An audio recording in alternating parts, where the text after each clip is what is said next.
Welcome to Inquisition Unknown, Season 1, Episode 3. I am Stephen Murray. We welcome you here on this special edition Wednesday night. We are live just after 8:30 p.m. Eastern Standard Time. Okay, we did Episode 1 with George Norrie. We tried to basically give a full kind of roundabout breakdown of everything we kind of want to discuss. We touched on a variety of subjects with him. We last time out on Episode 2, if you want to go look at that up, we had on building and construction expert Eric Miller, and we thus discussed the transportation of ancient stones. Very interesting interview with him. And tonight's is going to be second to none, really. From the West Coast, we have on filmmaker. He is the director of media relations for MUFON.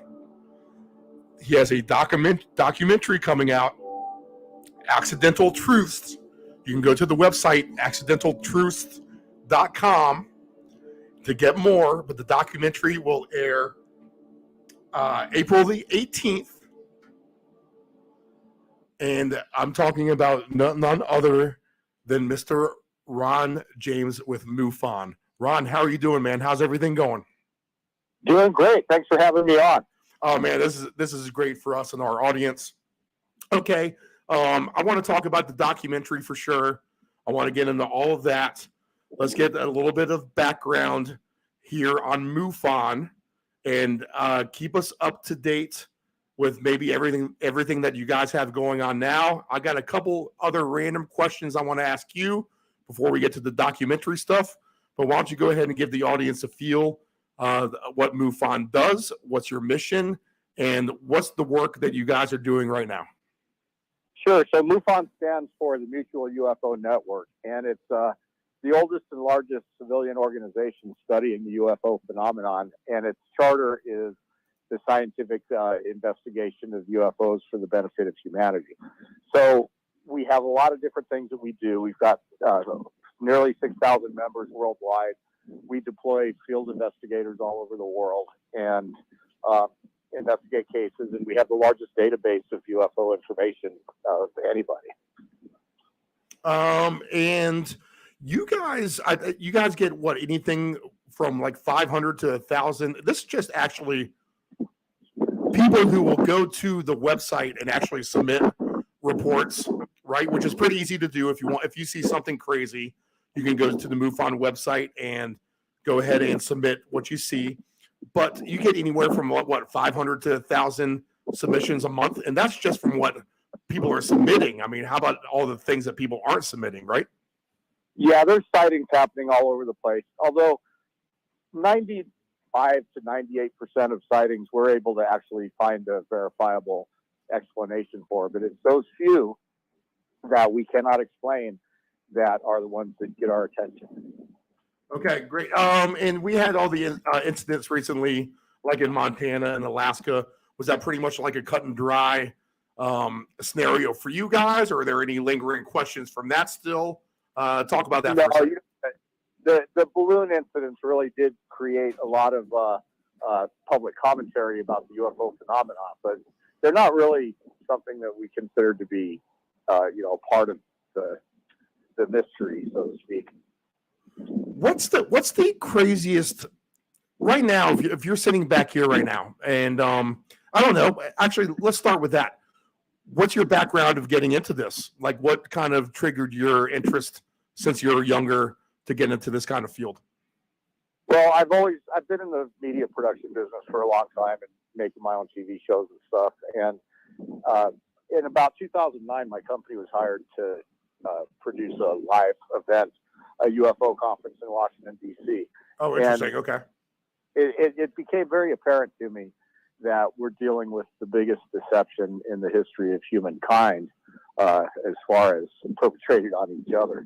And so I kind of set about to just sort of explore the topic and get to players, try to figure out what's going on. And I've made a lot of shows and a couple of films, and I just finished another one that I think really is going all forward. Is it a windy day? You're in California, right? Is it windy out there right now? Yeah, I'm actually in Sedona right now, Arizona. Oh, Sedona, Arizona. Okay. All right. Get a little bit of wind through there, it sounds like. Okay. Let me ask you this then. Because my interest, like I think I told you off the air, I've been, since I was in elementary school, I've had questions.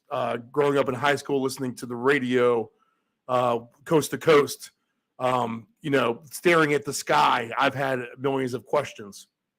The one thing right now that I'm trying to decipher, and you can kind of mention on that too.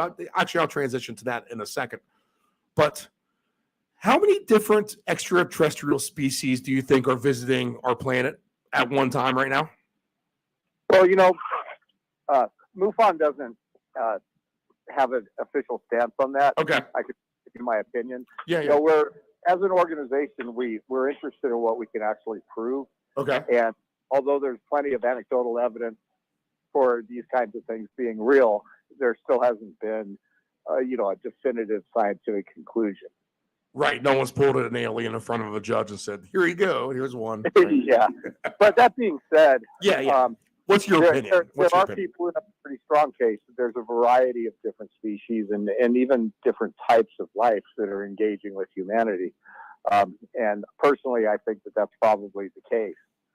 In the film Accidental Truth, we talk about the fact that just an ET hypothesis does not answer all of the questions and address all of the phenomena that we're seeing. So we have to kind of look at, what's our definition of life? Do you think this is a groundbreaking time for us, and especially like with your work and doing the documentary and the multiple reports, the fact that there's more cameras now, there's more sightings, you can actually get Freedom of Information Act tapes from the national, basically conversations from the National Transportation Safety Board and air traffic controllers, right? Who see things. Do you think that we're at some kind of groundbreaking moment where we might see something crazy happening sooner than later? There certainly seems to be an indication of new openness about the topic, but that's a long way from disclosure. Right. And as the film Accidental Truth points out, we're being subjected to a new narrative that basically says the government studied this stuff during Project Blue Book, we put it down, and there hasn't been any significant efforts made until the program that Lou Elizondo ran that surfaced in 2017.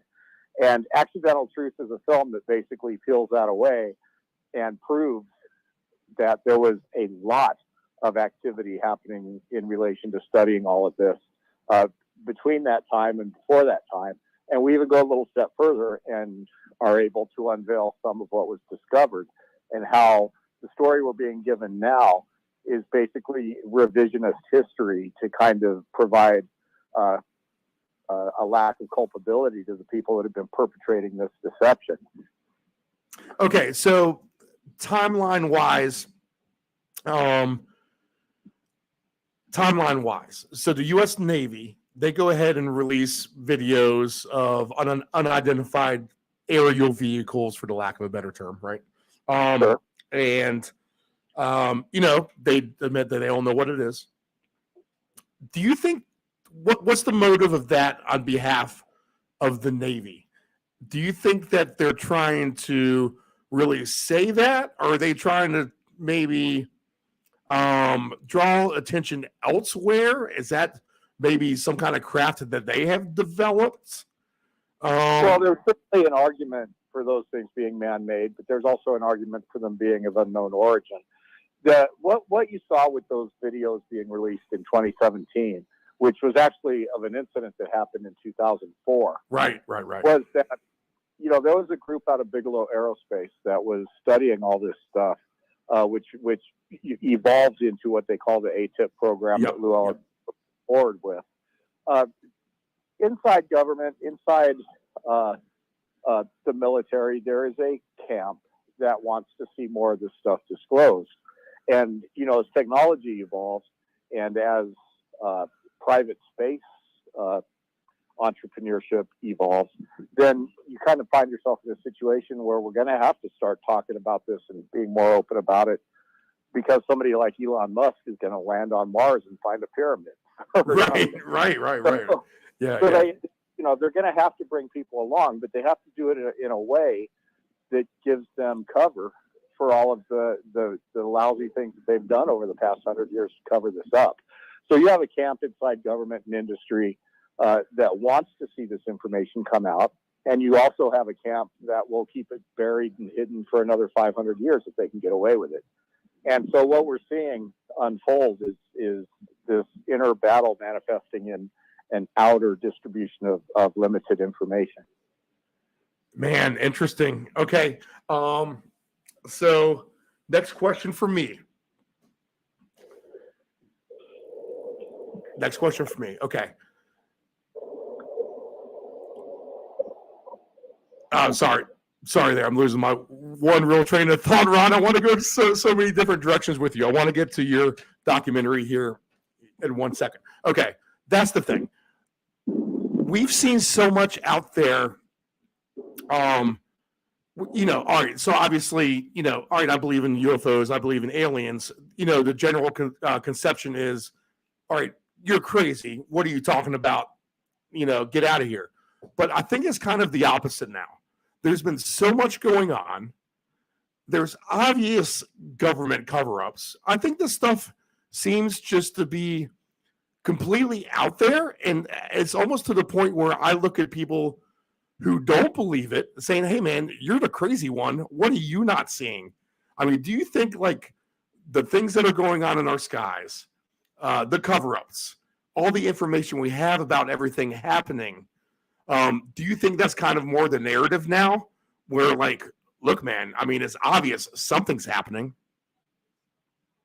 Well, if you study the history of all of this, you will find that back in the 1950s, they were making similar statements to the public, and then it all got walked back. And so today what we're hearing is almost a verbatim recycling of things that were said by General John Sanford in, I think, 1952.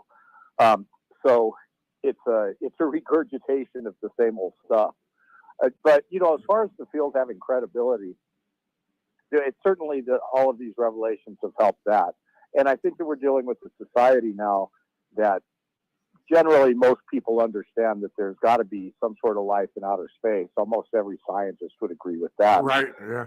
And, you know, that the government knows a lot more than they're telling us, or at least some facet of the government. We spent a lot of time in Washington, D.C. talking to Congress people, and they're just they're as in the dark as we are.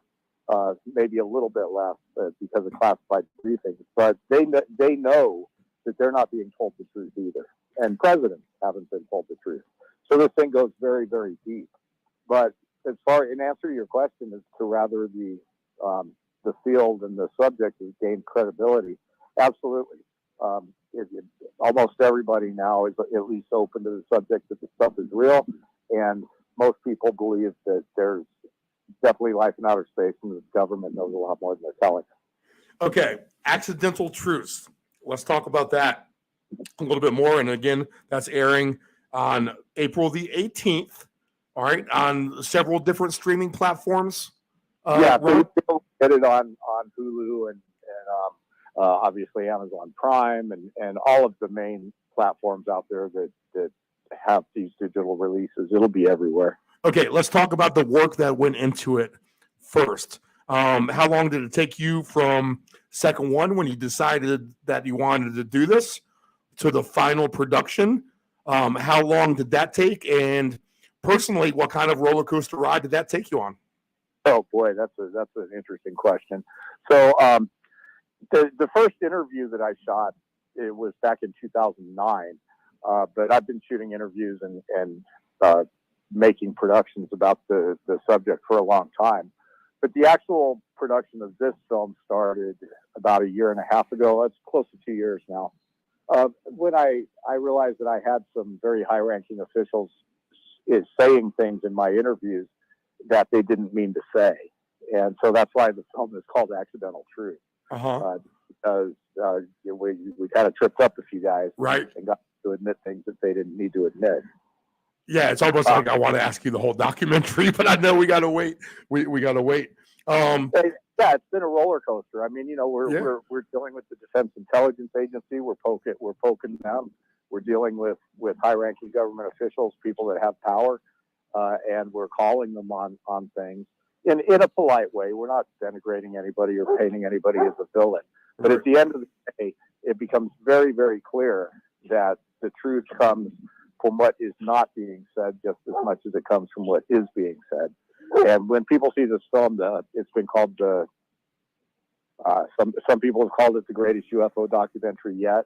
I'm not claiming that myself. This is what people are saying. We've already won 9 awards and been accepted into over a dozen film festivals, and the film's not. Oh wow, that's impressive. Let me ask you this, man. I don't know. I mean, I'm doing this show. I know I'm little old Steve Murray here in Virginia Beach, Virginia, who does sports mostly, and I kind of do this alien thing for fun. But there's worse places to be than Virginia Beach. What's that? I said there's worse places to be than. Yeah. Actually, the studios are less than a mile off the Chesapeake Bay, so it is a beautiful neighborhood for sure. Yeah. Hey, come. Well, you're welcome to come visit anytime, Ron. But but I'm here, and I don't know. I'm kind of putting out content that sometimes, some things people might not like. And I'm wary of that. You are doing this on a much larger scale, obviously dealing with the government itself. I mean, have you ever found yourself in times of like, man, I'm actually maybe kind of scared for my life at this moment? There were a few times making this film that I actually had those thoughts. I mean, there were times when I thought I was being followed and surveilled. There were times when I was absolutely sure that my computer was being surveyed, so to speak. Right. Like waking up in the middle of the night and walking into my office and my hard drive's chattering away, and I check to see data flows, and somebody is literally milking my hard drive in the middle of the night. Oh wow. So I feel like maybe this film is going to come out because it's being allowed to, but it could have gone another way.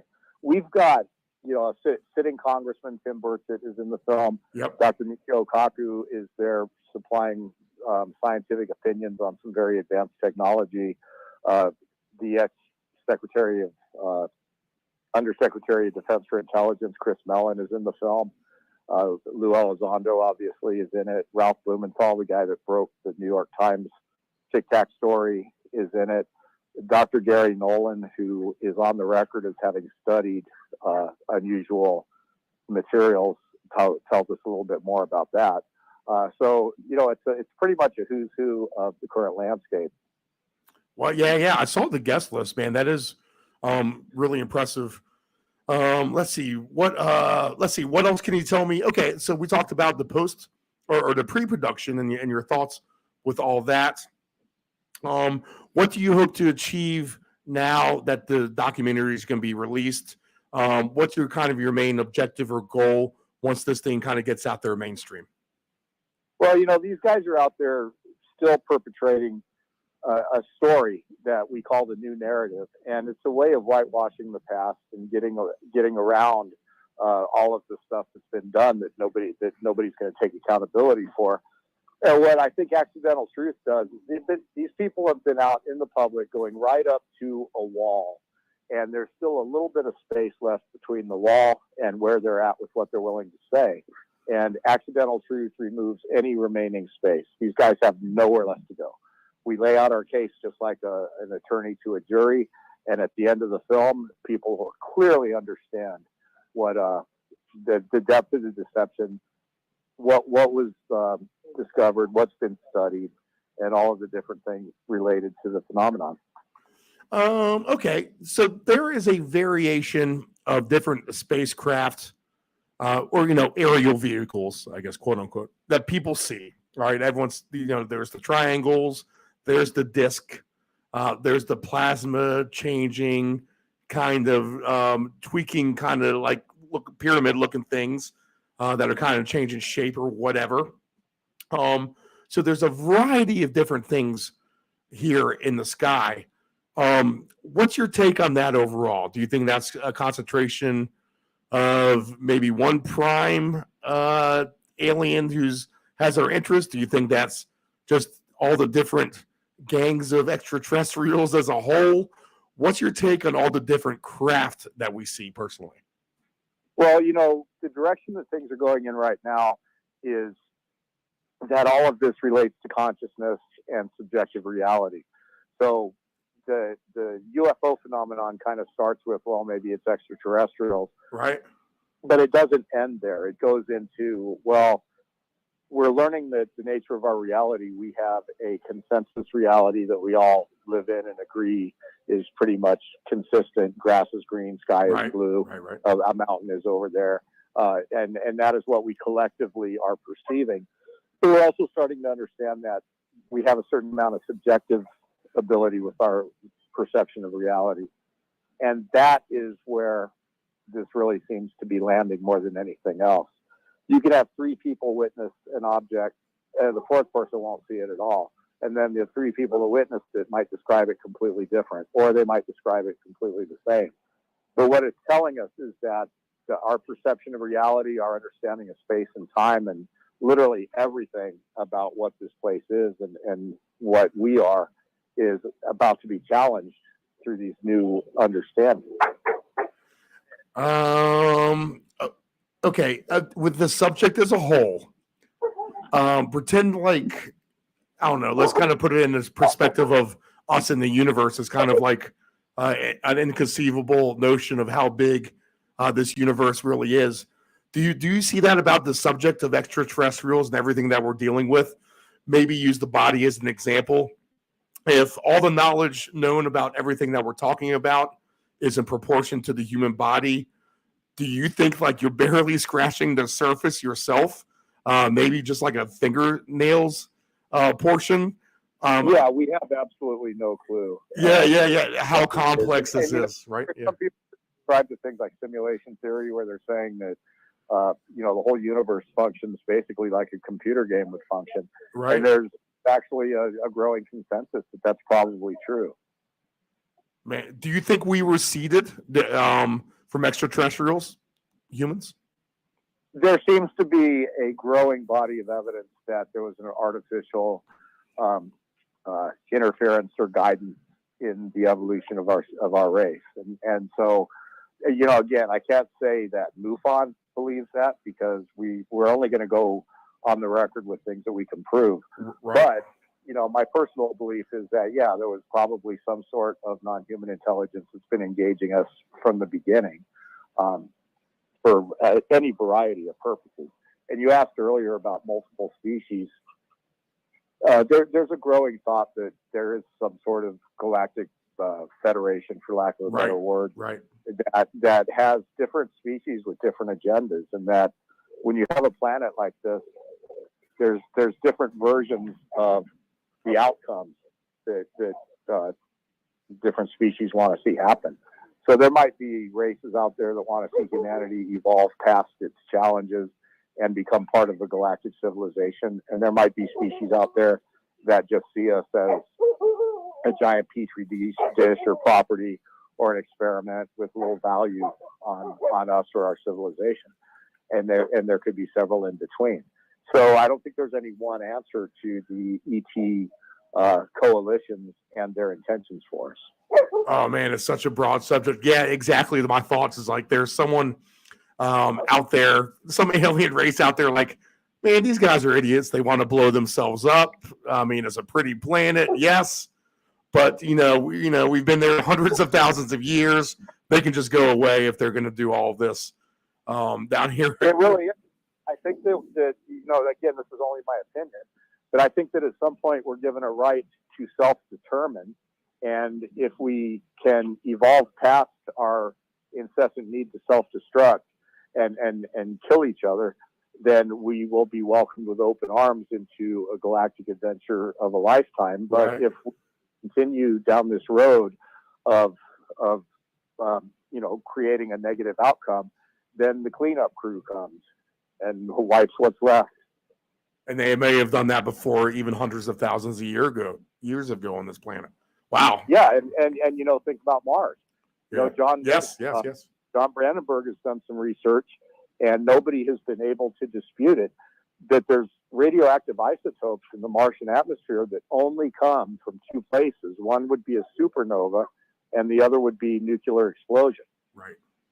And he will tell you that, if it's a supernova, then these radioactive isotopes would be throughout the entire solar system everywhere you look, but they're not.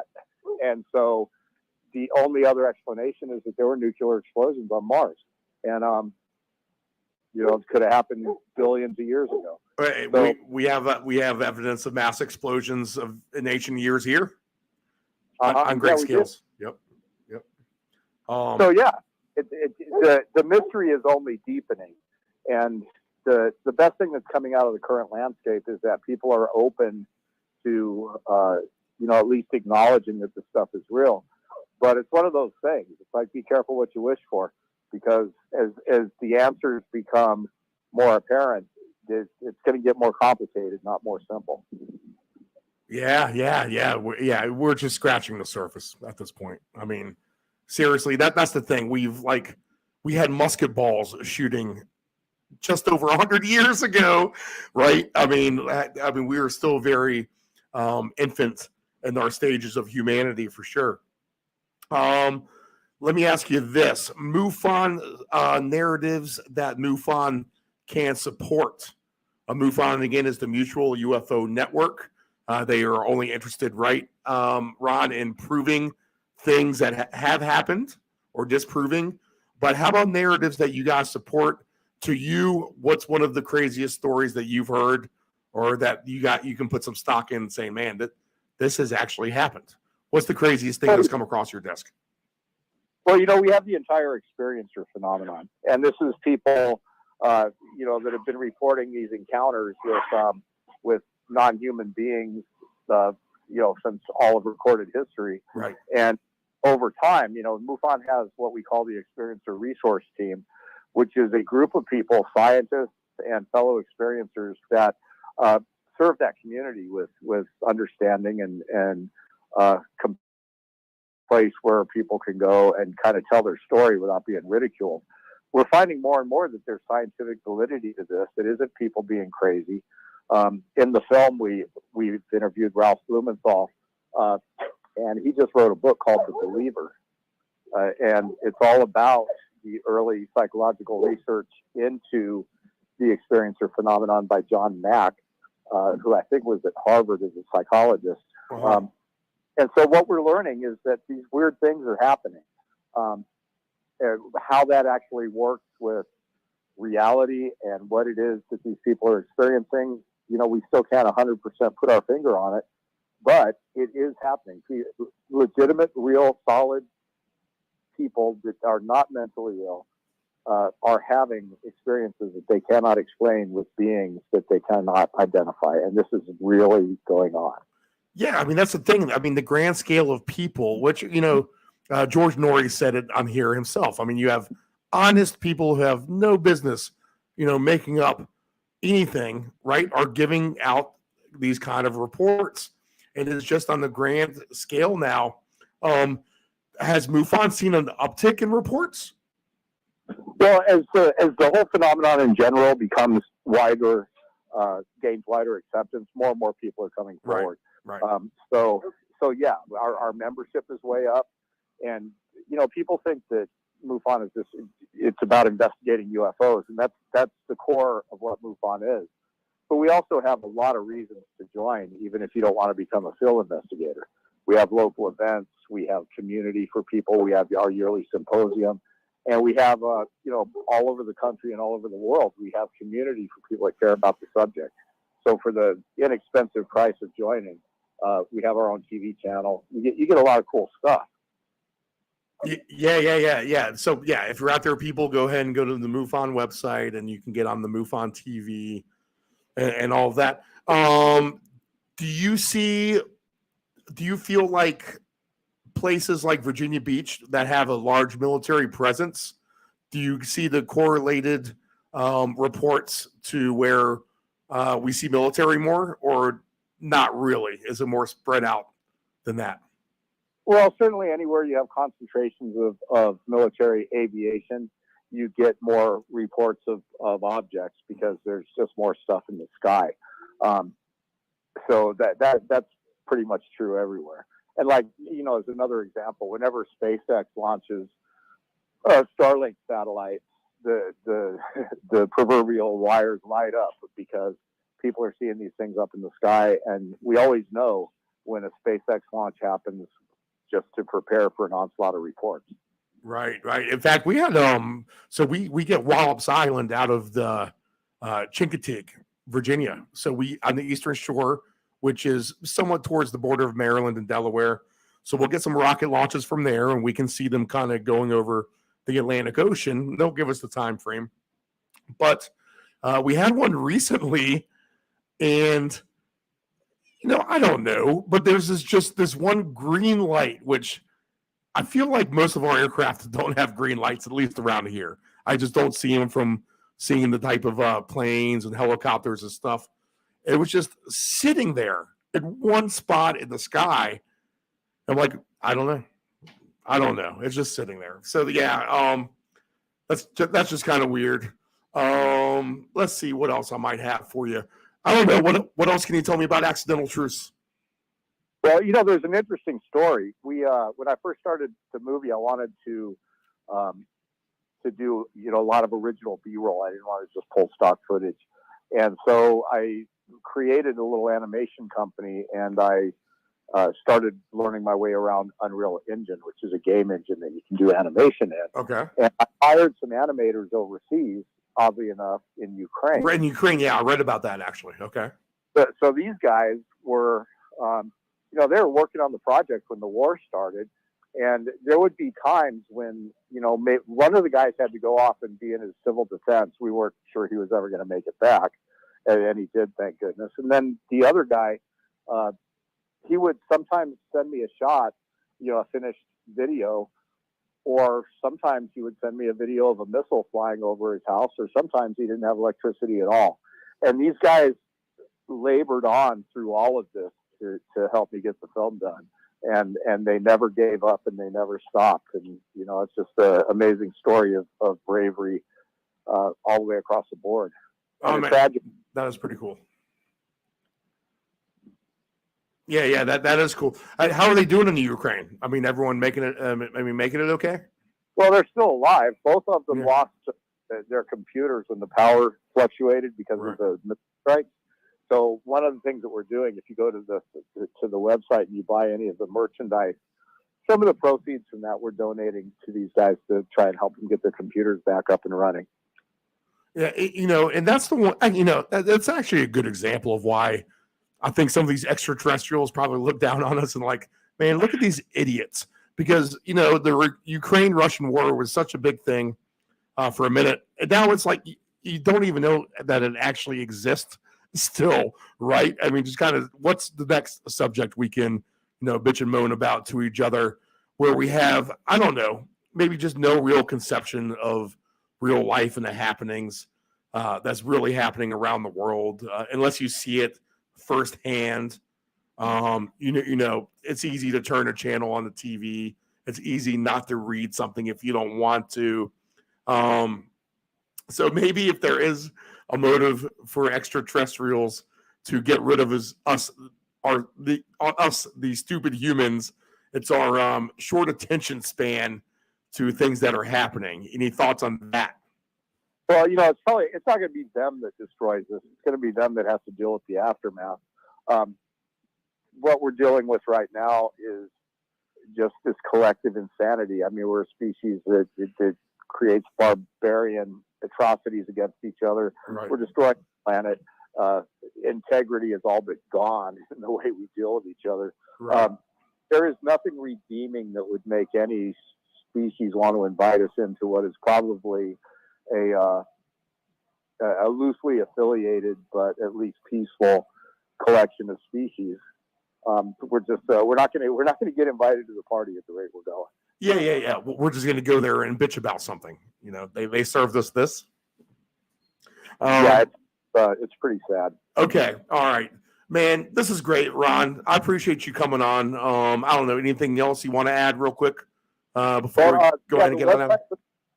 It's Accidental Truths with an S. I couldn't get Accidental Truth, but it's Accidental Truths with an S.com. Yep, I put that on the on my banner on my screen actually. So we've had that covered. Okay, yep. So it's narrated by Matthew Modine, which is really cool. Yeah, that's cool. That's awesome. He played Papa in Stranger Things, which I thought was funny because he played a government scientist running a secret program. Right. That's pretty cool. He also plays Vannevar Bush in the new movie Oppenheimer that's coming out from Christopher Nolan, and that's funny because Vannevar Bush is rumored to be a member of MJ12.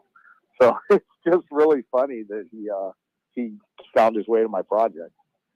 Oh man, okay, Ron. So I guess if we and this is a show about learning, what we learned is that the cobweb and the web of this subject is going to go way beyond even our minimal comprehension of what's happening now, right? And basically, the human race is dumb in comparison to everyone else in the universe. So I think that's basically the synopsis we're getting. Can you agree to that? Well, I mean, the human race is, I don't know if we're dumb, but we're certainly primitive. Right. Okay. And maybe destructive as well. Ron, I appreciate it, man. Good luck. Let's follow up later on and talk about how the documentary came out and get your thoughts down the road. Sound good? If you want to have me back on to talk about it again, I'm happy to do it. And I mean, if for anybody who's in the general public that really wants to understand this phenomenon better, Accidental Truth is that film that will bring you up to speed and show you some things that will blow your mind. Absolutely. Man, we look forward to it. I'll send you a text down the road after I watch it and give you the thumbs up that I indeed took all that information in, man, because I can't wait. I'm interested to see what it's all about, all right? Awesome. Ron, thanks a lot, man. We appreciate it. Be safe out there, all right? Have a good night. All right. You too. Okay, that is Ron James, the director of media relations for MUFON and filmmaker of Accidental Truths. All right, so that's pretty cool. Glad to have him here on Inquisition Unknown, season 1, episode 3. I seem to have a bad habit of doing that. Okay, so I guess, just like we learned, the subject of extraterrestrials, I think that's a good theory he had. There's probably some sort of space federation. Collectively, these people have learned to get along. They all know that they're visiting this petri dish of our planet, and we have done nothing but not impress them whatsoever. And at any point, they could probably do away with us because they think that we are a wasteoid of a species. We do have some brilliant things going for us. I think we have a lot of good people in this world as well. But when you have people going around carjacking each other, killing each other for no reason, especially the kids nowadays, hopefully, that's an interesting subject I've always wanted to bring up. Maybe I can get someone on that. Just like the cell phones. All right, is the cell phone like a planned disruptor of how we act as a civilization, to the point to where the cell phone will be our ultimate demise because we'll be buried in it? We are just doing nothing but watching social media videos and stuff like that. Is that going to be the inhibitor that is the destruction of what we are as a human race? Ron James, that was great. Go ahead and rewind if you're just tuning in. We will get off here, but you can get the replays all the time on deepend757.com. That is the DEEPEND757.com to get the replay. In fact, I'll go ahead and put a banner up real quick. So that's good, man. In our first few shows, we've had George Norrie, Ron James, the filmmaker and director of media relations from MUFON, Eric Miller, building expert, and we have had fabulous input, and that's been the goal of this show all along. Accidental Truths is the website. You need to go to that and get the lowdown on April the 18th. You'll be able to watch it on Hulu and other streaming platforms. That is Accidental Truths, the documentary by Ron James, long in the making, lots of guests, lots of stuff that is accidentally said, and it's a no holds barred documentary, and it will tell all. I think we're going to get, where our eyes are opening to the subject. They're still very squinty, but they are going to go maybe a quarter half open after this documentary airs. All right, we're going to have big shoes to fill in future episodes of Inquisition Unknown ? The goal will be to get a Bigfoot expert on here next week. There are lots of thoughts that Bigfoot is an extraterrestrial himself. We have never been able to catch one. They seem to disappear fast. You have UFO sightings around Bigfoots as well. So what's going on there? We want to investigate that some more. MUFON, Ron James, great guest tonight. We appreciate it. You answered my questions. And that's interesting about the spacecraft as well. What are we actually perceiving? Different people see different things for sure. I know that for a fact. As the pool guy, you take a water sample to someone, you show it to two different kids, and they give you two different complete readings of what they're seeing. And that's what they're seeing. They're seeing different things. They're seeing different shades of color. So who knows how that translates into the world of spacecraft and extraterrestrials and that sort of thing as well. All right, that was a fun interview. I learned a lot. Ron James from MUFON. I appreciate it very much. This is Inquisition Unknown, Season 1, Episode 3. We will see you next time.